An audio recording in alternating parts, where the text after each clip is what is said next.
Hi, everybody. It's Mary Rowe. We had a bit of a technical glitch there. I was hoping to show you a really jazzy video encouraging you to come to the summit next week or whenever it is, 2 weeks from now in Ottawa. We have a couple of things we're launching on social. So, stay tuned. Maybe we'll show it at the end when the tech guys figure out how to actually do it. We often challenge people to identify the music that was just playing. I think I know, but there'll be somebody else in the chat who will know too. So if you know what that piece of music was, you remember, you're all too young to remember. Name that tune. So we're asking you to name that tune. It was a nice, lovely piece, Wendy. And I'm sure that we'll see this lovely teaser video maybe at the end for the summit. But just a plug, we are doing the second annual State of the Cities Canada Cities Summit, or for Zita's benefit, Cities and Communities Summit, December 5, 6 in Ottawa. If you haven't planned to come, please plan to come. It's really, I think, as this topic today underscores, it's really a pivotal moment in terms of how we understand basically the way federalism works, I think. As we see a different kind of shift happening south of the border, and whether or not we'll see a similar shift here north of the 49th. But either way, there's a moment that politics is bringing to the fore, but we also see economically, it's true, thinking about how we are building communities from the ground up. How are we going to actually finance the infrastructures that we require? Are we creating the kinds of places that actually enable economic, social, environmental flourishing? And that's why people come to CityTalk, and I appreciate very much you all joining us today. I happen to be in Toronto today. The Urban Institute operates across the country. We have staff across the country, as you know, but I happen to be here. Which is the traditional territory, well, covered by two treaties, the Williams Treaty and Treaty 13. So it is actually ceded territory in Toronto, unlike other parts of the country. It is the ancestral lands of the Mississaugas of the Credit, the Anishinaabe, the Chippewa, the Haudenosaunee, and the Wendat peoples, and home now to Métis, Inuit, First Nations communities, and the legacy of colonialism. Maybe this is a moment where we will have that conversation again too, because so much of the roots of federalism in Canada are actually vestiges of what a colonial climate was, or colonial regime looked like. So thank you for joining us. And I'm going to ask my fellow panelists to put their cameras on so you can see they're here in the flesh. We always encourage people to come on the chat. So if you're a lurker and you've been coming to CityTalk, we have hundreds of people that come on CityTalk every week. And if you're one of those people that sits by the edge of your desk and just listens, great. And maybe you're having a cup of tea and you're in Vancouver, or maybe you're eating your lunch if you're in central Canada, or maybe you're having afternoon tea if you're in Newfoundland. We encourage you to participate in the chat. It's a very lively thing. And so if you've never actually dipped your toe in, put yourself into the chat. Why not do it today? And you will see lots of questions get posed there, lots of answers get put there, lots of people put connections and links, and it's a whole parallel universe in the chat. So don't let me down, chatters, as you always do. Liven us up over there. I watch the chat. I feed into the chat as best I can to our esteemed panel members to augment the conversation. But I don't think they're going to lack for things to talk about today. Just saying. So we had a momentous event a couple of weeks ago.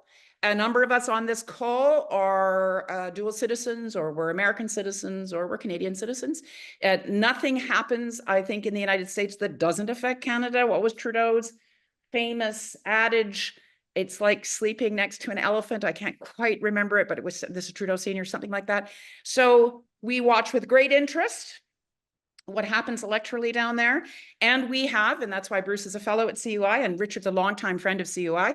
It's why we look really carefully at what legislative initiatives are taking place in the United States, what's happening with tax reform, what's happening with the relationship between the federal government and state governments, what's happening with local leadership, regional leadership, all the things that our colleagues are engaged in, we learn in Canada, and we hope we do some things right and share with you. So, and Jackie's coming in because of the tech piece and how she's seeing that playing out in communities across North America. And I feel like in many ways, this is a continental conversation, except we don't have Mexico, but this is a lot of what we will be talking about in Ottawa is how are we going to be investing in our communities of place so that they can thrive, and what is the geopolitical reality of that. So thanks for joining CityTalk.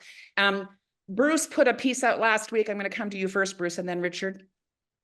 What's that expression, age before beauty? I'm going to go to our American pals first for them to kind of offer a bit of an opening comment. But Bruce, at the end of your thing last week, and I hope my colleagues will post it in the chat, you quoted Moynihan And you said, federalism is not a managerial arrangement that the farmers hit upon because the country was big and there were no telephones.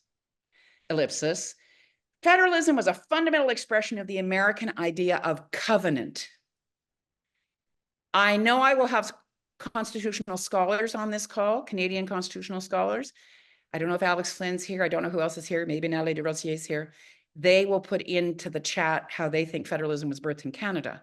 But it is certainly something that we wrestle with here about how federalism is working.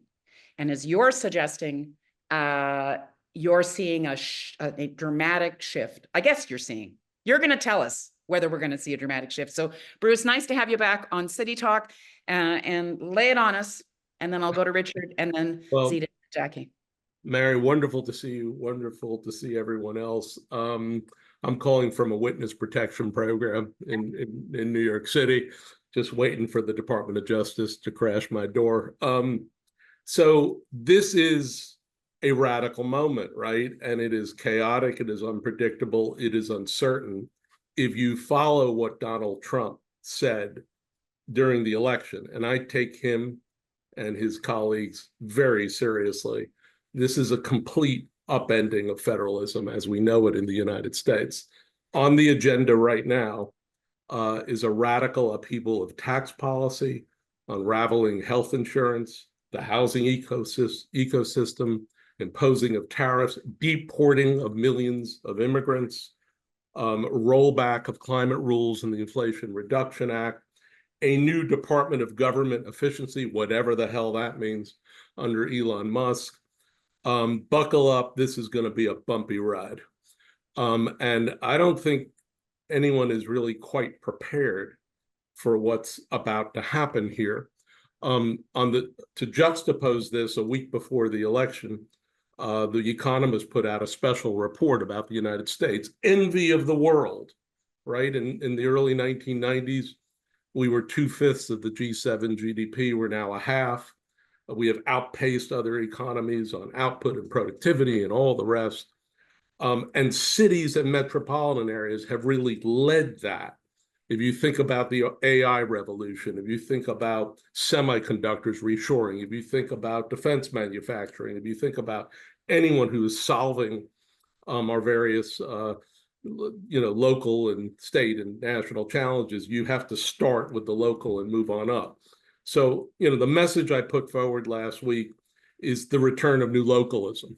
In 2017, within 2 weeks of Donald Trump winning the 2016 election, Jeremy Nowak, a close friend, and I started writing The New Localism, which basically was about how cities thrive and survive during a period of populism by basically understanding and elevating their various networks of business, civic, political, and other leaders, and unlocking the full amount of capital and resources that they have at their disposal. We are back to that moment right now.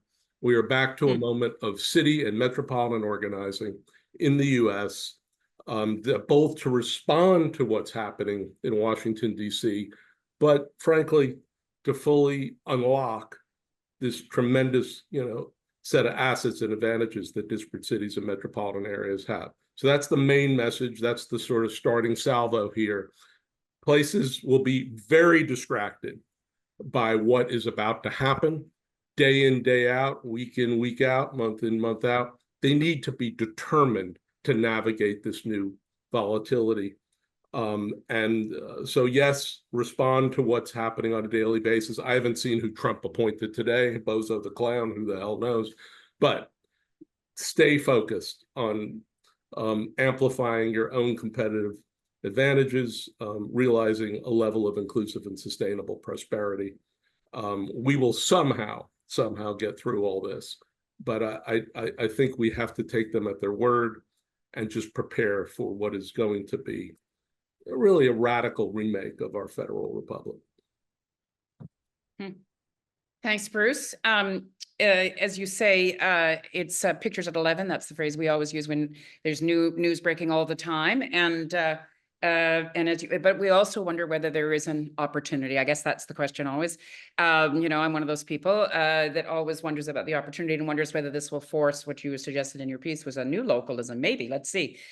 Richard, over to you, another dual citizen operating both in Canada and the US and around the world. What is your perspective about the reality that we are going to be encountering, at least for the next 4 years, maybe longer? I mean, I look like a genius because I moved to Toronto. Yeah, well, there you go. Bruce, there's a home for you in Canada. I told you this, but my kids identify as Canadian. You know, I learned this during the Olympics when the American in me was rooting for an American. My kids said, "Why are you doing that, Dad? We're Canadian and Toronto's our home." So something in a 7 and 9-year-old's mindset, and I don't think it's just that they were born here, caused them. But you know, here's something that you didn't mention, Mary, and Bruce didn't mention. The wizard behind the throne, the Oz in all this, is a Canadian, isn't he? The paymaster in all of this, the one who put him in office, the owner of Tesla, SpaceX, and X, is a South African who migrated to Canada, who's a Canadian, born to at least one Canadian parent, if I'm correct, if not both, and who I just learned this week, the co-parent of all of his children are all Canadian. So, you know, maybe we're not as immune to this. And if you look at what he says, and I think he's much more important to look at than the useful idiot in the White House. Sorry, now they're coming after me. If you look at the 2 South Africans who are behind this, one of whom I've met, Peter Thiel being the other one, he says the next domino is Canada. He said the next domino is that the current leadership of Canada has to go. And so, look, we are anything but immune to this. We are fully implicated in this. That said, I'm terrified at certain things. I mean, the mass deportation terrifies me. The use of the Justice Department, and Bruce wasn't joking, the attacks on parts of the media that terrifies me, but I'm not so sure they will mess up cities that bad. And here's why. Even the great brain Elon and Peter too, have come to conclude that despite the fact that they tried to relocate everything to Texas and Florida, that ain't working. They figured out right away that it would be impossible to replicate the innovation ecosystem of the Bay Area and the entertainment ecosystem of Los Angeles. And then, you know, a president, if we must call him that, has the first thing he did, one of the first things he did was pick up the phone and call Eric Adams and Kathy Hochul in New York and say, look, I'm going to work with you to rebuild New York City and make it great again. So I think Bruce is absolutely apt. And, you know, I wrote about this after the last Trump election, how we needed to reutilize our federalism, how we got that all wrong in the states, how we've given the national government far too much power. And, you know, Biden had an opportunity to undo some of that, and he didn't. But I think there's opportunity to do interesting stuff at the city and metropolitan level, and it might not be as bad. That may be, I hate to call it a silver lining. It's not a silver lining. It's not a green shoot, but there might be other areas that are far worse. Damage can be inflicted that what might be done to cities and metropolitan areas. Yeah, I should just flag, just for the benefit of everybody listening. First of all, back to the chat. Adjust your settings, guys, make sure you're writing to everyone, because there are these toggle switches. And if you only went to hosts and panelists, that's all it goes to. And we need to go to everyone. So both Bruce and Richard, you both posted stuff and you need to repost now to everyone. You know, I always want to just remind folks that cities and communities are often fundamentally nonpartisan. And they aren't necessarily, the elected leadership aren't often not affiliated with any party at all. So I just always want to flag that and remind people that, you know, there are lots of Republicans will be on this CityTalk, and there are lots of people on the right of the political spectrum, whatever that means now, who are deep committed believers in localism and in communities. So I always just want to add that caveat that the personalization of political life I have watched during my lifetime, and it wasn't always thus. You know, we didn't always have this dynamic that we've got now. And so I'm cautioning us to not, it's easy to take these, to turn it into these personality pieces, but in fact, what we are talking about, and I appreciate what both Richard and Bruce, are flagging is that there are public policy initiatives that are being driven by people around the administration or in the administration. But don't forget, there's also tens of thousands of people, hundreds of thousands of people that work within the bureaucracy and who will have their own particular perspectives and history and background. And it'll be interesting to see how that dynamic plays. I'm going to come to you next, Jackie, and then Zita, you'll do cleanup. In terms of what you're seeing, Jackie, you were educated in the US. I know you work in the US. What are you seeing as the sort of, and you presumably know the tech folks that Richard just referred to because it's your world. Sure. So why don't I pass to you, and then I'll go to Zita. And actually, I'm a recovering public servant. I spent almost 20 years working in the New York City, in New York City government, advancing technology. I think what's interesting about this moment when I think about the shift at the administration in the US is that at least, and this topic of polarization, at least part of why there's so much polarization in the sort of like ether in the world is actually because of AI tech and algorithms, right? Like, and I think that's partly what makes the shift in administration so interesting, because the Biden administration has actually been much more proactive in policymaking and ensuring that AI and tech actually doesn't exacerbate existing inequities and prevent harms. You have the executive order on the use of AI. There's a blueprint for an AI Bill of Rights.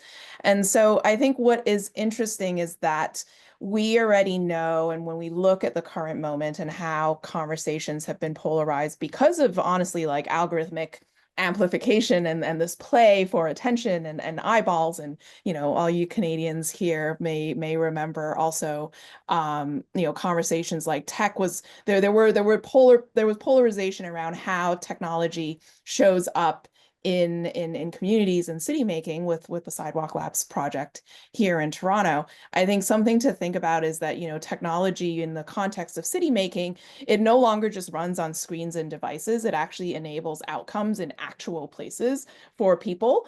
And I think that is an interesting thing to think about in this opportunity of thinking about, like, well, there's national and international movement around improving in regulating technology and ensuring it sort of serves a public benefit. But I also heard very clearly, I just came back from Barcelona from the Smart City Expo World Congress, where I heard from a large number of municipalities and cities that technology moves too fast for regulation anyway, and regulators are too far removed from the needs of the people because they're acting at national scales or international scales to be able to truly consider their needs. So I'm going to sort of like move to what I think is an opportunity in this moment, which is, how can we actually think about cities and local communities actually taking this issue of what do we want tech to do for our communities and our cities, and move that locally. Because especially now, when we think about city building, AI systems are not just how we get our information, but they're also parts of urban infrastructure that are being used to provide services and define place-based outcomes. We know we're not going to get to sustainable development goals or net zero without data collection, optimization, sensors. And I think the question is, how can we actually evolve practices of city making to include thinking about technology especially in the absence of, shifting, like we shouldn't leave it up to the regulators, because honestly, they are a little far from the communities that we're all trying to serve.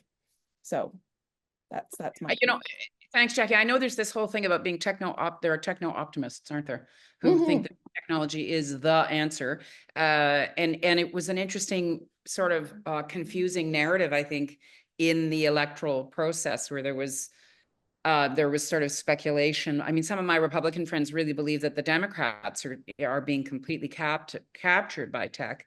And yet, as Richard pointed out, it's the tech system that is the very, very successful tech entrepreneurs that backed Trump. Anyway, we're going to come back to that. Zita, I want to come to you next. And I'm afraid to do this because I have never tried to share my screen on a Zoom event with this many people. But let's just all of us use our imagination. It's not that hard. I wanted to put up the electoral map that we all stared at on November 5, 6, and then couldn't bear looking at it again. But even regardless of who ended up on top, what you see in the United States is extraordinary polarization in terms of where people's political affinity is. And the Canadian map has equal kinds of comparable polarization.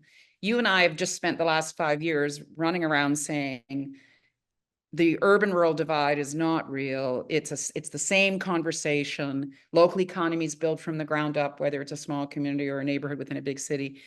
But boy, oh boy, oh boy, when you look at that US electoral map and you see the coasts all one color and the heartland all the other color. I mean, you are an advocate for places, but particularly for rural places. What is your takeaway in terms of what we're seeing in the US and in terms of what you think the implications are going to be for your work? Well, I think it makes Nicholas Schaffhausen look prescient. Nicholas Schaffhausen, Mary, as you know, is an art curator, and in 2005 did an enormous art show called, ready for it, Populism. Mm-hmm. So if we didn't pay attention to the contemporary artists then, can we all please start paying more attention to them now? That show was an incredible show, and I feel like it's just unfolding. I mean, this is a lumpy soup that we're kind of all swimming around in. And I hate to use these words because you shouldn't say things that you don't think are true, but are we in a post-truth time? So I think that's a part of the lump in the soup. And I think another lump in the soup is the primacy of money and the behavior of money. And Jacqueline talked about the algorithms that we make our tools, and then our tools make us. So our tools are making us. And I think the financial economy has outgrown the real economy and sort of run off by itself. And the pace of the rollout of AI is maybe outpacing our human capacity to understand what it is and what's happening to us. So it's very confusing. We all want something to hold on to. And, it is very distressing to me that the magnetic North Pole moves 55 kilometers a year.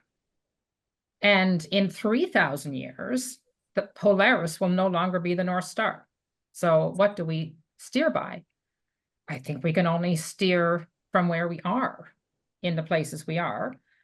And when I say, Mary, you and I say this all the time, we got to stop using words like the urban-rural divide. I think we just got to think about the places we live. There is no question, because of the behavior of money, primarily, the outcomes in people's actual lives tend to be very different in small and medium-sized communities. So in the Canadian context, we have 4,434 communities, and as best I can figure, only about 500 of them have access to commercial banking. So that makes for a lot of stranded assets and a lot of people who wake up in the morning and don't want to hear someone on the news saying the economy is doing fine when their economy isn't doing so freaking fine. I think I just swore on your podcast, Mary. And so frickin' is fine. I think okay, frickin' passes our standard. Good. Yeah. And so I think what matters now, I mean, I think all we have to steer by is place. It's the only way that we can organize and do anything. It's the place of all action. And so where else would we start? I also think that place is probably the only way politics works, is closer to home. Now, we are not in small places or big places or any place immune to whatever, I don't know, musk oil or whatever the heck he's serving up on any given day, but let's just call it musk oil. And so I think the opportunity in this is for us in the places we live, like Chicken Run, them chickens got to organize. And so the way those chickens need to organize is to see ourselves as stewards of our own economies and our own places. And I think we have to build, and they don't exist in many places that I have seen. We have to build the collaborative structures in the local places we live to be better stewards. And starting with our economy, and maybe even before that, starting with the narrative. And so, you know, Buddy, what's his fellow, or whatever his name is, you know, when I came home and started to do community economic development work, the then mayor Freeman Compton said to me, he said, it will be very helpful to you to remember that you have two ears. In one ear, you should hear good things, and in the other ear, you should be slightly deaf. So I'm choosing to be slightly deaf to the din of what's going on in the kind of words that are not helpful out there. And I think in our local places, we have the opportunity to choose to speak to each other differently. And I think that will be thing number one. And thing number two is, let's figure out what are the levers of our economy and what are what conditions do we need to accelerate and amplify to get the local economy to work and to weave it into the local and the national.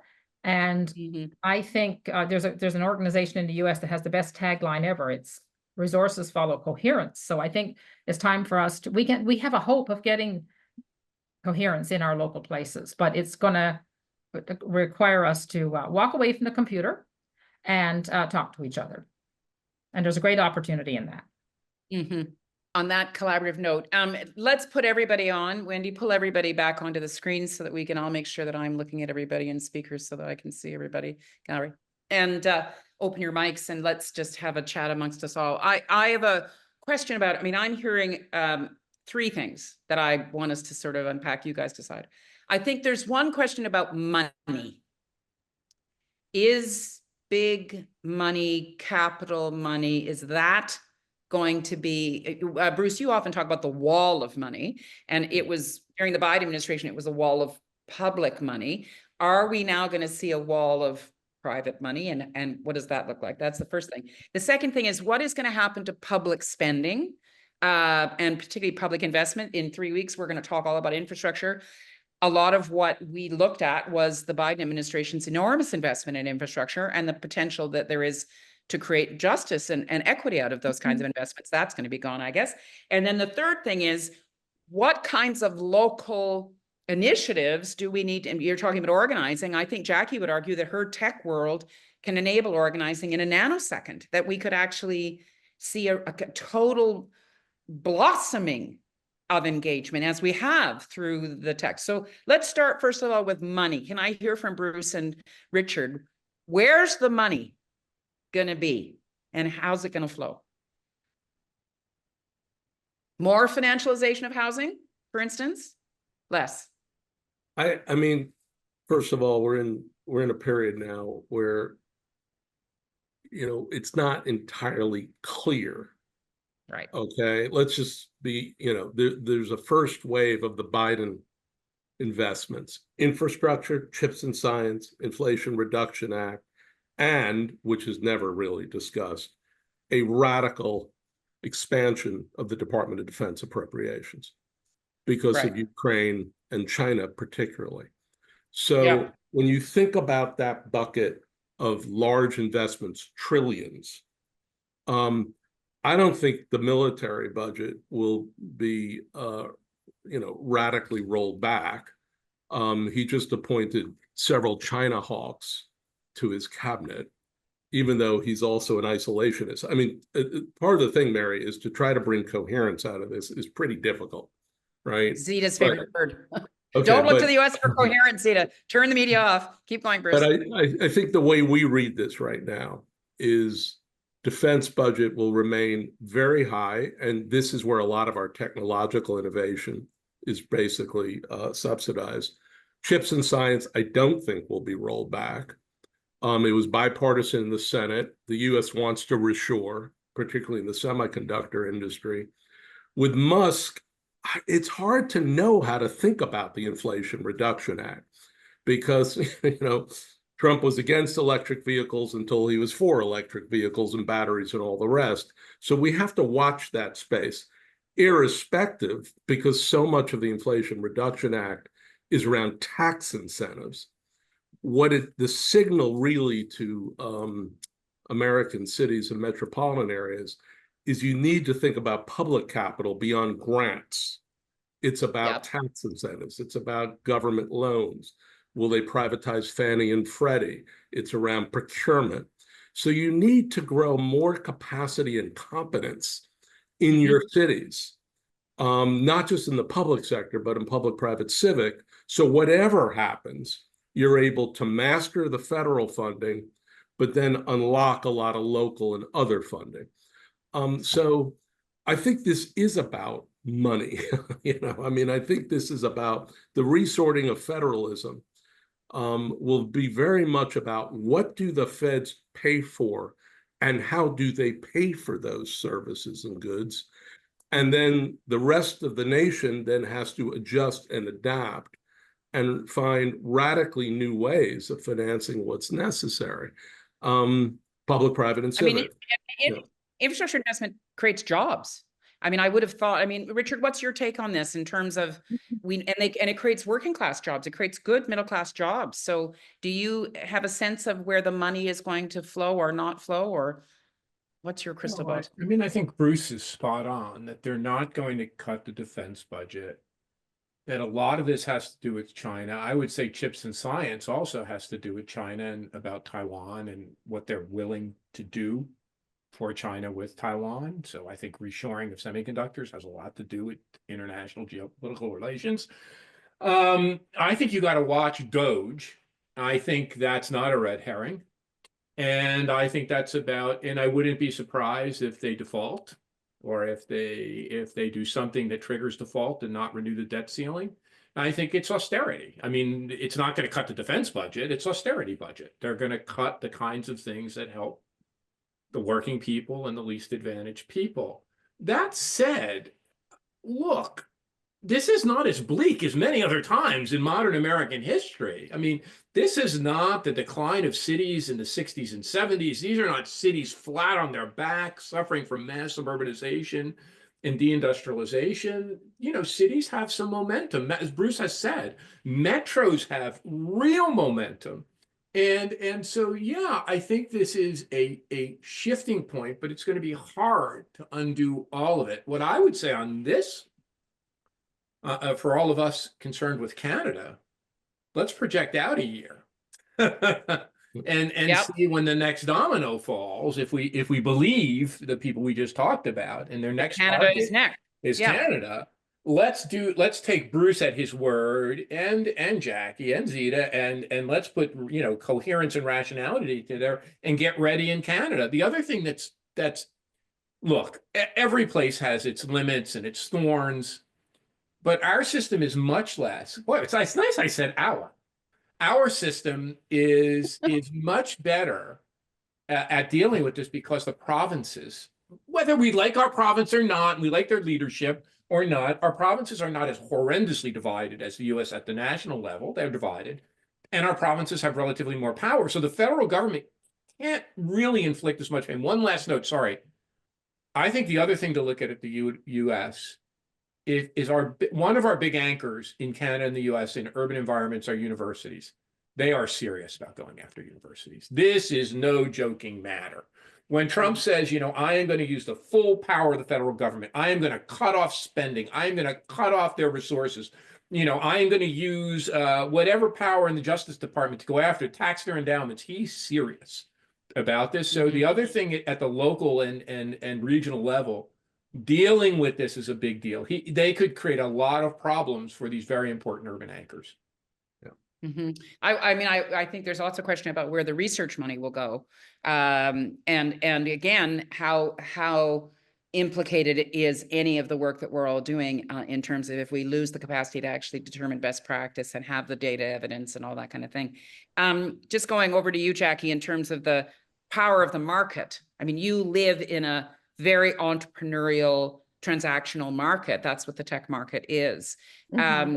But you're all, and it not to generalize, but there are lots of libertarians in that space. Do you have a sense of how local communities could be engaging differently using tech and using the kinds of expertise that you're suggesting? For instance, those large climate goals won't be realized without engaging tech. But there's this ambivalent thing we've got going on with AI, and whether or not AI is a positive or a negative, and can local communities benefit, or are they going to be taken advantage of? Where do you fall on that? I mean, I fundamentally believe that if that part of that sort of ambivalence, or where do we engage, is AI good or not, is that we don't do a good job as a society of actually surfacing what those trade-offs are. Like, we Yeah. know that, you know, when we think about physical AI, thank you, Bruce, for that article. When you think about physical AI, people have mental models that as they go around their city, that data is being taken and it's being used for something. But there's no common model of like, well, how is that actually being used to improve the outcome in this place? You know, like, we might as individuals use consumer technology or decide to give up our privacy because we're getting an immediate benefit, like our smartphones are probably the most, you know, like the most like invasive thing we could have possibly brought into our lives when we think about our digital rights. So I think where it's not dissimilar in other sort of forms of, I think, city building, where when you're asking people to provide something, to contribute input, can we get really clear on what the benefits actually are and what the outcomes actually are, so that they can actually have a rubric for making a decision as to whether this is a good or a bad thing. I think AI, and, you know, it's interesting because I think now with tech-enabled or AI-enabled infrastructure, you know, we used to be able to say, like, let's take, you know, hey, Bloor bike lanes. Like, you know, we know that we're prioritizing bikes because we took away a lane of traffic, and that's like a physical thing that people can inspect and argue and have a conversation about. But when you're talking about an intelligent traffic system that uses sensors and cameras and automatically adjusts the timing of the lights to reduce emissions, to reduce idling times, to reduce traffic, arguably also making prioritization decisions about how these city spaces are being used, but that is an uninspectable process.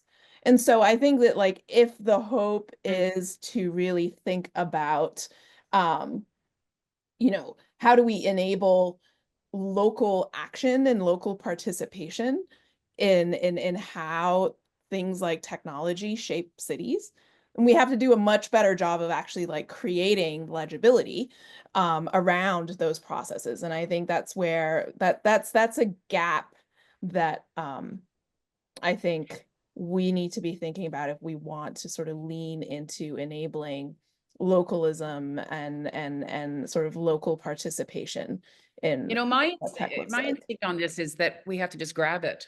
But I wonder if I don't know whether Bruce, you would agree with this, but you know, was there, you know, you had the chaos of the first Trump administration, and then when Biden came in, you feel, at least I observed, there's a kind of phew, you know. And does that then mean that people kind of sat back? And the dilemma now is you got to get back to the front of your seat. And the sitting back thing, Canadians sit back all the time. They think that government will come in and swoop in and solve a whole bunch of things. And we're always trying, those of us that have worked in their places are always saying, get in the front of your seat. So Jackie, do you think, can we empower ourselves to take more risks in Canada? Could we at the local level, even at the neighborhood level, folks, could we be taking more initiative ourselves to use tech in an enabling way, to put up the safeguards, to get the coherence that Zita's desperate for? Can't we drive that from the ground? I think the demand is there. I think the demand and the desire to engage in that conversation is there. I don't think the organizational capacity in government is necessarily ready. Where? At any order of government? And in a lot of places. I think that it's, you know, I think there's a, you know, well, I mean, of course I think the Sidewalk Labs project in Toronto, which is where I work, like we saw that there is a grassroots demand, like there is a discussion, a desire to talk about how does technology show up in our cities. But I also think that showed that we don't, like governments, local place-based organizations don't actually really know how to have that conversation. So I think that there's a capacity building. Can we focus on building it? There's a lot of chat about the distraction economy, and I'm here thinking, how do you counter the distraction economy?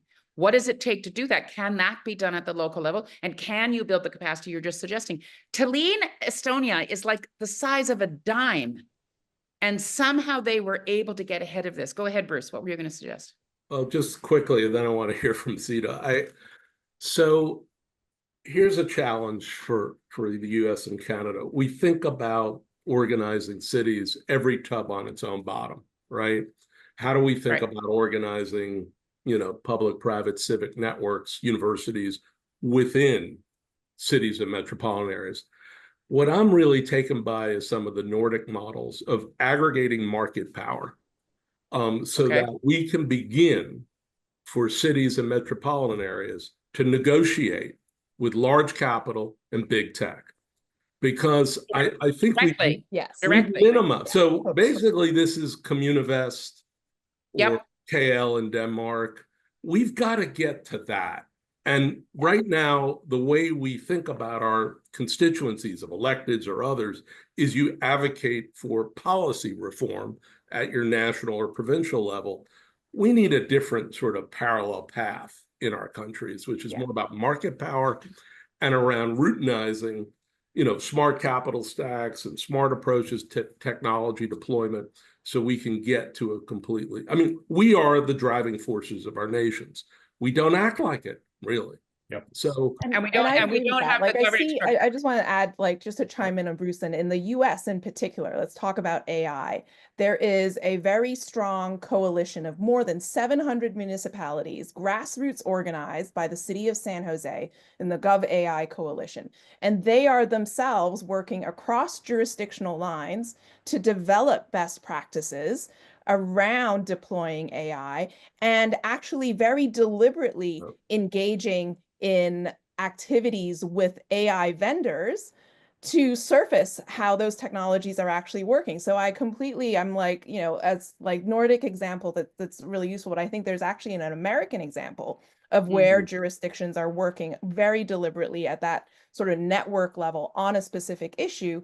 And that is a massive market. The GovTech, like, that is a massive amount of procurement. So, and they self-organized. They didn't let the rules of their state inhibit them. Angela, could you repost your comment to everyone? It's only gone to the host and the panelists. Angela from Southeastern Manitoba.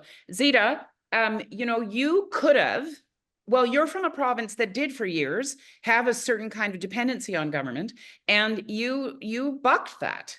And your whole initiative in FOGO and what you're building for the network is bucking that kind of sit back, wait. And what is your reaction to what Bruce and Richard and Jackie are suggesting about this kind of self-organizing momentum? Does that make sense? Yes, yes, and yes, and yes. And I love Jackie's words about enabling legibility. I think that's, Mary, you will remember that we did a pilot project together that asked the question, how do we strengthen community economies? The reason that we focus so much on the economy is that we think economic dignity is a consequence of agency, and it all starts with that. If we don't feel at least a little tiny bit secure in our economy, our ability to pay our rent, then, we're not going to make the best decisions when we go to the voting booth or go anywhere else. So focusing on that. And the 4 levers that we were identified in our pilot project was data. I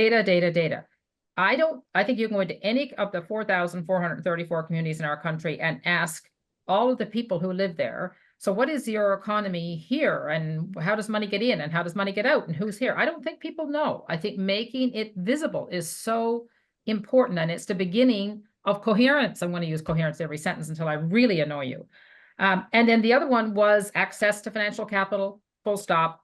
We can't, I think Bruce is so right. It's about how do we belong to the world? And we belong to the world because the world is like one big market now. And so we are not, where you take Fogo Island or any other place, we can't belong to the world by waiting to belong to Newfoundland, by waiting to belong to Canada, by waiting to belong to the world. Right. Half of the people who come and stay at our inn, well, that came in 2024, were from the US. I'm expecting a whole lot more next year. And absolutely, maybe some of them, we want to grow our population to 6,000, so we've got room. So Mary, let me jump in here. Go ahead, Richard. I think this is really important. Look, I think one of the things we will see is not just migration to Canada from parts of the US and parts of the world. I think we're in the midst of climate migration, and it's just starting, but it's happening. I mean, it is very hard to live in, for the past 50 or 60 years in North America and the US, we've heard about the flight from the frost belt to the sun belt. And that still is going on. But, you're dealing with temperatures now that are becoming, and storms that are becoming unlivable We're already seeing data that indicates, you know, not just escaping climate, but people who want to afford a home are moving north. They're moving to the old Rust Belt, Great Lakes cities. So I think let's get ready for that. Get ready for that, particularly in Canada. And it's not just the divide. The divide, you know, I was talking to one of my sister-in-laws about the divide in America. And no matter what side of the aisle you're on, everyone's can't believe it. And we said, we don't like the idea of civil war. It's a social war. I mean, it was a very potent insight, you know, it ripping families apart. It's ripping communities apart. Canada has less of that and it has less guns. It is a much more family-friendly place. So we are going to see more immigration. We'll see some migration, a little bit of migration from the United States, but we'll see more on a global scale. The other thing, in terms of let's get ready, and this might not be popular, but, you know, 4 years of Biden and how many years of Trudeau, Mary, and how long have you and I, you more than me, you've enlisted me, talked about moving power, empowering the cities, New Deal for cities, helping the cities, the federal government forging, and no one's done focus. Why? I mean, right now we have a, you know, a timeline where at least folks could do that, provide some pathway to give cities and metros more capacity to organize. Why haven't the alternative, liberal, whatever, Democrats, helped with that? It escapes me. I don't have an answer, but I think in Canada, you know, the time to press for that is immediately and say, you know, we see the handwriting on the wall. We see maybe what may be coming to us. Let help us now. Help us Well, now. you heard it here first, everybody. But you know, we have seen, I think, this is why I was kind of mentioning the part about the bureaucracy in the US. People who work inside government, who are not part of the political cycle, hopefully learn and evolve and do the best they can and respond to their political masters, obviously. But I would say that in the bureaucracy at the federal level, in Canada, there is a much greater understanding that you need to get money into smaller increments into communities, and communities need to be held accountable for how they're going to spend it, and that it not get, you know, watered down by the time it passes all the different interlayers of provincial. So I think there's it's slow, but there's a growing understanding that you need money in. If you ask me what to do now, it would be that. If you asked me if I could do one thing to help this country get ready, it's to do everything in our power over the next X months to make sure cities and metros, whatever we want, urban agglomerations, have the most capacity to respond to what is likely, not necessarily likely to come at them, and don't end up in the situation that the US is in. So we are hearing, how do you decentralize? How do you build capacity at the level? Jackie said they know what they're doing. Bruce, have you got another oar to put in the water on this? Decentralized. Yeah, well, I think this line really needs to be teased out. So we've been thinking for some time in US cities, how do you take Nordic examples, German examples, et cetera, on land value capture to basically really understand the scale of public capital that can be put to service. Atlanta has a new urban development corporation to do that in the service of affordable housing production and preservation. NYCHA in New York City Housing Authority is thinking about using excess land to fund the capitalization needs. On a different score in the state of Alabama, right? Red state, utilities, corporations, philanthropies have come together around opportunity zones, which will come back under Trump, to basically, you know, get more than their fair share of tax advantage capital for housing and et cetera. So we've got to take this moment for, you know, taking economic power and the assets that cities and, you know, a whole bunch of public authorities own, and really extract the max, right? Because there is going to be a retrenchment. We don't entirely know what it's going to look like, but there will be a retrenchment from the federal level. And the way to combat that is to finally get organized around.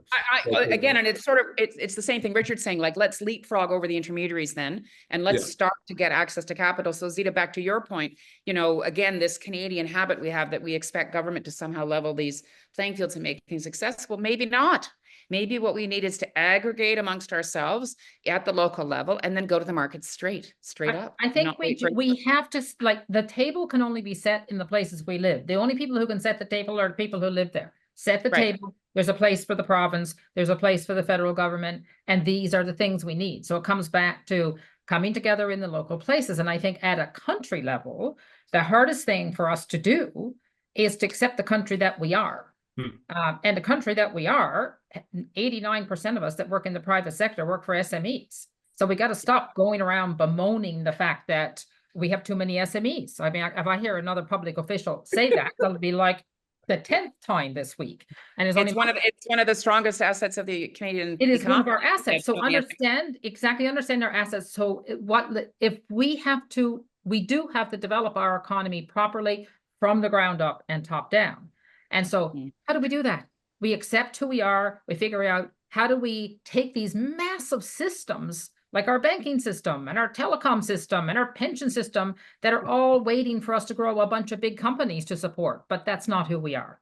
But let's think about that for a second. We're getting a question in the chat about this, about how do you actually attract the money when it's in these smaller increments? So what would this aggregation potentially look like? We're never going to get money to be as small as we want it to be, I guess. So are there other, It's a question of plumbing, build a plumbing. There's land trusts, there's credit unions, there's alternate financial tools. Bruce, you've done a gazillion of them at the regional level in the US. Can we do them in Canada? Why can't we? Yeah, the question I think is really, what challenge do you want to resolve, right? Okay. In Copenhagen, when they did their, public asset corporation, city and port, they used the revenues raised to build out their transit system. In Hamburg, they used the revenues raised to build out the port as a climate clean net zero territory in their city. In England, they're using Transport for London to use those assets around the transit and the tube stops to basically support affordable housing. So every place has to have its own journey, and then the capital fits the journey. And I think that's what we need to construct. I mean, we just haven't done a damn good job of it in the US. And it could get to some of the stuff that Jacqueline was talking about, technological deployment, et cetera. But capital, I don't think, is the problem in some respects. It's the organization of capital and the leveraging up of private and civic that we need to perfect. Yeah, I think. I mean, go ahead, Richard, and then has Jackie. a lot of assets and attractive assets relative to the United States in an urban context. And I think it's wise that at the outset, my kids identify as Canadian. It's a nice place to grow up. It is family friendly. Not everyone, there are too many guns, but not everyone in the second car is loaded up for bear with a gun. I think protecting the family friendliness of our cities and communities is equally as important. Making sure that they remain safe and secure places where, my kids took the subway with my wife to go see a Taylor Swift concert on Saturday night. I mean, that sounds trite and silly, but it's not. No, but it's great. It's great. Unbelievable. And I actually think I did a conversation with our dear friend Greg Clark, and I think we concurred on this. The US is going in the direction of almost ensuring that its cities are not family friendly, that everyone lives in a 1-minute city called the suburban or exurban home, with your gym, your screening room, your theater, your home office, and all of this. I think doubling down, and Zita, you said something so profound, and it's not just big cities. Big cities are just an aggregation of neighborhoods. This other person we knew, this urbanist once said many years ago. But making sure that our neighborhoods remain this kind of safe, civil place, this is a huge advantage in Canada. And every Canadian kind of knows that. I think we need to double down on that too. Back to the, when you come to the summit in 3 weeks, guys, these folks, a few of them were there, not all, but the opening session is how do you make Canada matter more? And part of what we've been arguing with our international foreign policy colleagues is that we make Canada matter more by making better places. Jackie, last word to you, and then I'll go around for everybody to give us 30 seconds on their last thoughts. Go ahead, Jackie, you start. Yeah, making better places. I think that's probably the main thing to think about is, how do we enable that local action? How do we enable that capacity building to really laser focus on what matters to people on the street? I think when we talk about polarization, mistrust in government, all of these things, it actually comes down to because people are not getting their water. Trash is not getting picked up. So like, I think if we can sort of really get at the local level down to making sure that people's basic needs are really being met, and then people start feeling safe and confident in that, then actually there's much more potential to be able to start getting permission to do the bolder placemaking things. Although I want to not ask for permission. I want us to go and ask for forgiveness, right? Remember that lovely adage? So. Bruce, 1 minute to you, and then Zita and Richard, and then we're out. Yeah, don't ask for permission, God forbid. I mean, I think cities are networks. They're not governments, and that's really the full manifestation of their power. And once we get to that, and we see it in certain cities around the United States, particularly around industrial and innovation. If you want to see, a super organized place, go to Columbus, Ohio, which is now one of the new semiconductor hubs.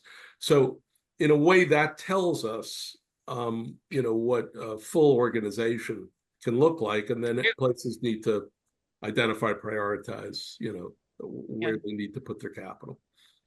30 seconds to you, Zita. I want to clarify that only 1/3 of Canadians live in places that have more than 500,000 people. Yes. But to say about Canada, it is a tiny little enormous country, and with lots of assets, and we have to become masters of working at all scales, big, small, and everything in between. And what we have to focus on is proper development. I was excited to see Stiglitz has a book, not that it's on development, but I think he gives us something, and this new book will help us steer. And the last thing I will say is about, we're constantly tangled up thinking about productivity and wringing our hands about that. And a fellow named Kevin Yin had a good column in the Globe, and he said productivity comes from two places: new ideas or reallocating resources. And reallocating resources in ways that drives business. That's what we have to do, but let's never forget it matters who owns what. Yeah. Richard, 30 seconds to you. Making better places. I think changing the vocabulary away from urban, suburban, rural divides. And just had a chat with the New York Times about Trump and housing. And one of the big reasons Trump drew Latino and Black and working class voters in even greater numbers is because they found quality of life to be unaffordable and unattainable. We all want to live in a great place. I think you're on it, Mary, and you lead us where we need to go, and we'll help you get there. But making an agenda about making great places where people can live and raise families and have opportunity, I think that's the agenda for the future. And we just have to press on. We just have to press on. Thank you for joining us. On Wednesday, we do another City Talk on how do we make better places. It's going to be about investing in infrastructure. The School of Cities, where Richard is affiliated, did a research call across the country and had people submit a bunch of essays. And we're going to talk about that, about this extraordinary infrastructure deficit. How are we going to deal with it? How are we going to make better places? Bruce, thank you for joining us. Jackie, always great to see you. Zita, always fabulous to see you. Lots of coherence. And Richard, thank you for joining us. I know that you all have other commitments, so thanks for squeezing this in short notice. Come to the summit in a couple of weeks, folks. If you want to come to Ottawa, it's an important conversation. We're at a moment. How are we going to make better places? Wendy, play this lovely promo video so people can see it. And thanks for joining us, gang.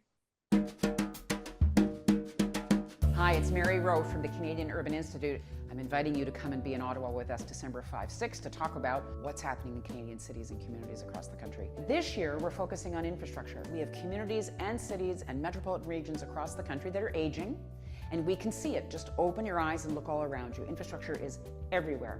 So we all know that we've got to be focusing for the future and thinking about, are we preparing our communities to be more resilient economically, in terms of climate, geopolitical changes?